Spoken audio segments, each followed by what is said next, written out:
Hi everyone, in this video I'm going to show you how we can change the font and the style of text for all slides at once. But first of all, you have to know your text must be inside the heading and the body window.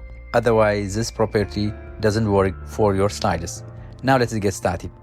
First, I activate this one. Then from view, I have slide master. Now select this text in the heading, come to home. It is Aptos. For example, I change it to Times New Roman.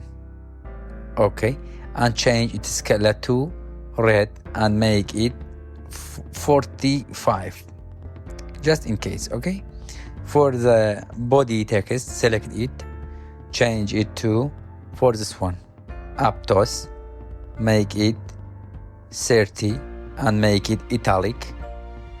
Select it, green color and bold.